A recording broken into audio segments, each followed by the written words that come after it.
Hello! Hey everyone! And welcome to day 5 of the Trim and Tone Challenge. Today, we're going to talk about how you can put together a workout plan for success with this. How we're putting together a workout plan. Yeah, exactly. So part of the Trim and Tone 30-day challenge is 30 minutes a day of intentional movement. So getting a little bit of exercise in each day, not just being like, hey, I probably walked around for a little bit today. No, intentional movement, getting in exercise for 30 minutes each and every day, helping to create a nice, healthy habit of regular exercise. And one of the reasons why intention is so important is because not only does it get that habit going, so that's great. I mean, you have a habit that's going to continue on past 30 days. Yay!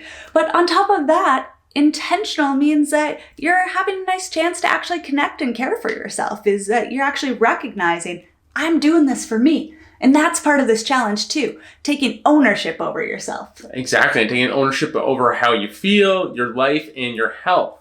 So the first thing we need to talk about when it comes to setting up a workout plan is scheduling in your workouts. It's really important, is making sure that you're scheduling in your workouts. Because if you're not scheduling in your workouts, then they're probably not going to happen.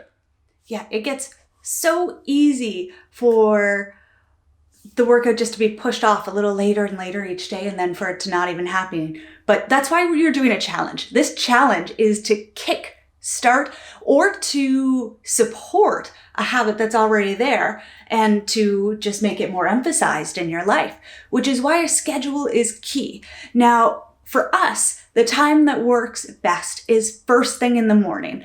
And for all of our clients, honestly, we find that first thing in the morning is usually the easiest to maintain, because if something comes up and you can't get that workout in before you start your day, you have the opportunity to move it to different times through your day. So you can have backup plans. And that backup plan, it is key to making sure it actually happens. Where if, on the other hand, you schedule it for the end of the day and something comes up there, you have nowhere else to move except for staying up even later. Exactly. And, having the workout first thing in the morning is easy to carve out time then. Let's say you need to get to work at 9 a.m., so that means you got to leave the house at 8, which means you got to start getting ready at 7, which means that normally you get up at 6:45. Well, maybe now you just get up a little bit earlier at 6:15 and you start your workout. So all that's changed now is you get up a little bit earlier and your workout's in. Plus, the great thing about working out first thing in the morning is that it sets up the rest of your day. You feel so much better when you get that workout in.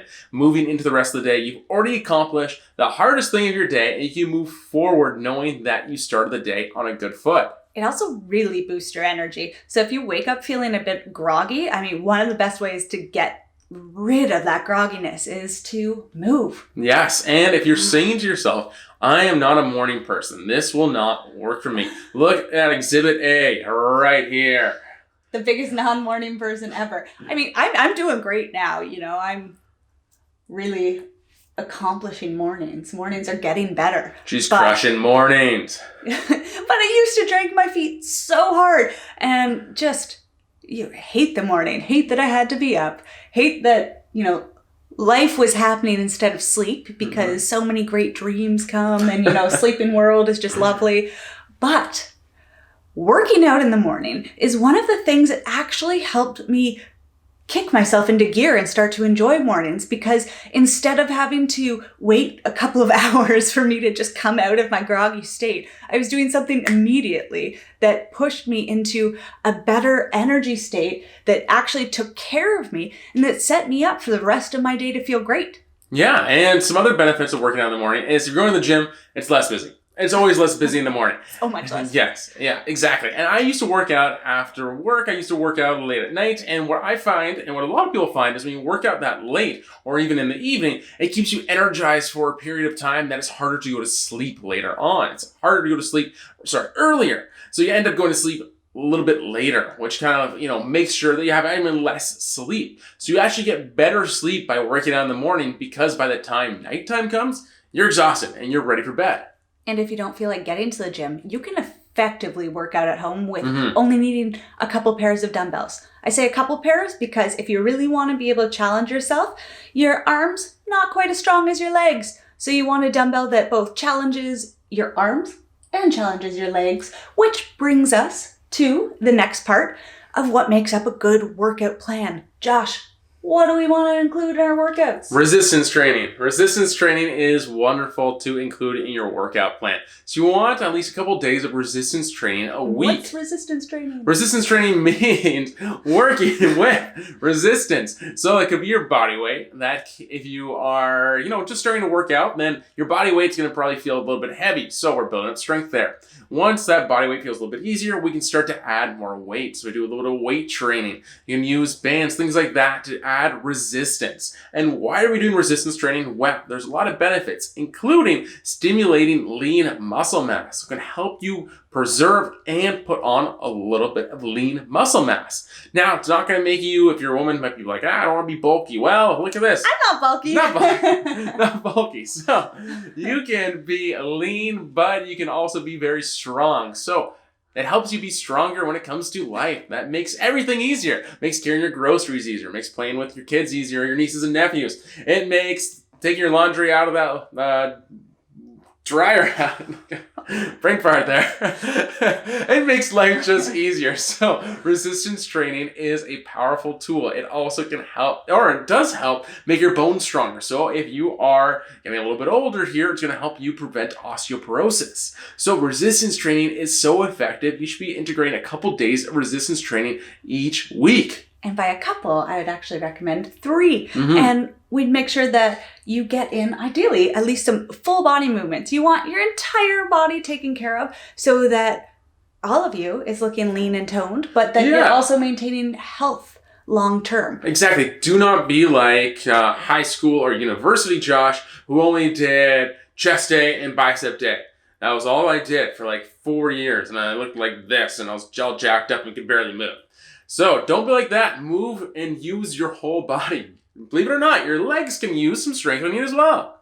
And not only that, but we want to include strength training because right now with the Trim and Tone Challenge, we are in a caloric deficit. And anyone following this, you're in a caloric deficit.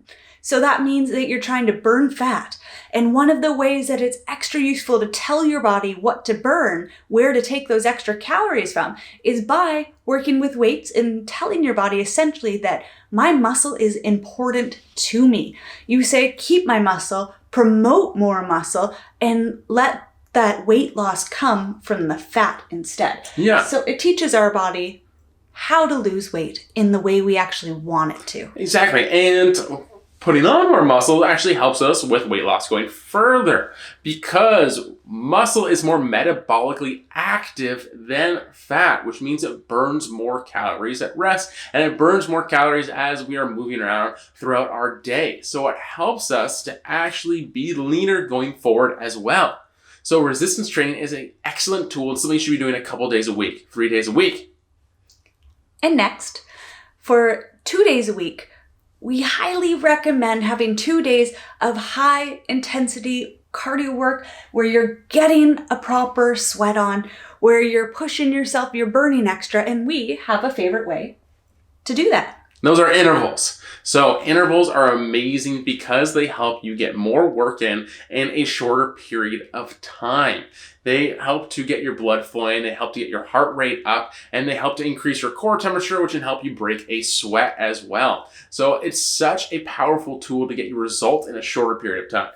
And the reason why we love it, the reason why we'd rather do that over, say, going for a super long run, is that it's been shown to actually help you burn calories for up to 24 hours after you're done. So what this means is you do the intervals, say in the morning, and then for the rest of the day, even when you're sitting at the desk, your body has the ability to burn extra fat because of that work you did early on. So for us, this means that you're working smart. Mm-hmm. And I like that. I like to know that my work early on is having an effect that much longer. And the benefits don't stop there. The other really cool thing is that studies have compared interval training to regular workouts, so like continuous state training, and they found that with that, you are actually getting good results from both. So no matter what, if you're exercising, results are coming. So exercise. Kudos, exercise. But they found that intervals will actually get you those results 40% faster. I mean, up to 40% is a huge difference. So it means that we are making the most out of our time. And if you ask me, at least, I'm far less bored when I'm doing intervals because what's happening is changing so quickly. So it's keeping me on my toes, keeping me doing different things, and doesn't really give me a time to think about how hard what I'm doing is. Yes, it keeps you moving, which is great. And you can do a variety of different movements to integrate into intervals. Now, if you're doing intervals about 2 days a week, we don't want to do intervals a lot more, doing it every day of the week because it can be very strenuous on the body. So we need to give ourselves enough time to rest and recuperate from those intervals. And that's what brings us to our last piece, which if we're doing intervals for 2 days a week, resistance training 3 days a week, well, there's 7 days a week. What are those other 2 days? Now, those other 2 days are great days to do some active recovery, to let your body recover, because that is where a lot of our gains happen, especially when it comes to putting on lean muscle mass. Because what we're doing when we're resistance training is we're actually breaking down the muscles. And when we are recovering, we are allowing our body to build those muscles back up, put more muscle fibers on, and to make us stronger. So those active recovery days allows our body to adapt and make those positive adaptations. Now, what is active recovery? That's like going for a walk, going for a 30-minute walk, sunshine, or even a cloudy day, whatever it is, going for a walk. It could be going for a night of a little bit of dancing. It could be playing, what it could be? Some yoga. There we go. Awesome. It could be stretching. Yeah. It could be doing some mobility work. Mm-hmm. The important part is that we're not just, sitting on our bum for the last 2 days of the week. Moving does so much to boost our energy and does so much to keep us healthy that even on those days that we are recovering, we can still be recovering by getting in mild movement. Exactly. And then feeling a lot better because, emotionally, exercise makes a world of difference. Both of us are nicer people on days we've exercised. Exactly. And we bet that you probably are too. And so having a plan and going forward is important. So not just, going to the gym and being like, I don't know what I'm going to do. Having a plan that you are going to integrate is vitally important, or else you're just going to end up wandering around for that half an hour. So having a plan that you can take with you is so important before you even get there, before you even start, to actually get you moving and getting you doing the things that you need to be doing. Absolutely. Yeah. But the key is getting yourself to exercise. So get yourself to exercise, get yourself a plan, integrate what we've been talking about, and continue to follow us as we go through this Tone and Trim challenge. So subscribe, like, and comment. Let us know how things are going for you, what kind of exercise you like, or if you have any questions about this video, we're happy to answer them. Yeah, because we want you to know how we're making this successful for us, because then that's what you can use to make it successful for you too. Because you got this. You sure do. We're here to help. Yeah. All right. Talk soon. Bye.